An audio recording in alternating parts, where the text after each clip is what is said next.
In today's video, I'm going to teach you how to disable Google AI Gemini in Gmail and Google Apps.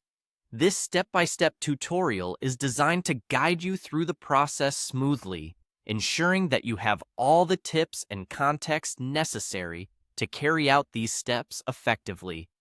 Let's begin by opening your preferred web browser and heading over to Google's homepage. You can easily do this by typing Google into your browser's address bar. It's typically the starting point for anything we do online, and it will allow us to search for and access any of Google's services. Once the page loads up, you'll want to type Gmail into the search bar. This will help you quickly locate the official link to Gmail, which is an essential step to accessing your settings. After you've typed in Gmail, go ahead and click on the Gmail website from the search results. You'll be directed to your inbox page, assuming you are already logged in. If not, you may need to enter your credentials to proceed. Once you're on your Gmail homepage, look in the upper right corner for the settings icon, which resembles a gear. This is where you will find all the settings options available for customization according to your preferences. Clicking the gear icon will bring up a quick settings menu, but what we're interested in is the See All Settings option, so go ahead and click on that link. You will be redirected to a more extensive page with an array of settings categories at your disposal. On this page, there's a lot you can customize, but for now, let's focus on the task at hand. Scrolling down the page until you reach Manage Workspace Smart Feature Settings.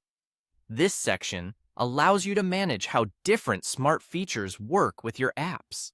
Here, you'll see an option that lets you toggle the smart features on or off. To disable Google AI, Gemini specifically, you will need to turn off these smart features. Doing this stops Google AI from automatically utilizing certain enhanced features, which some users might find intrusive or unnecessary for their workflow. Now that you've decided to turn off the smart features, ensure that you click on the Save button at the bottom of the page. This is a crucial part of the process, as failing to save your changes will mean that AI Gemini remains enabled. Take a moment to double-check that everything you've adjusted is saved correctly, and that's it. You've now successfully disabled Google AI Gemini in your Gmail and Google Apps. By following these steps, you can ensure a more customized and private experience with Google's suite of services. Thank you for watching, and I hope this tutorial has been helpful.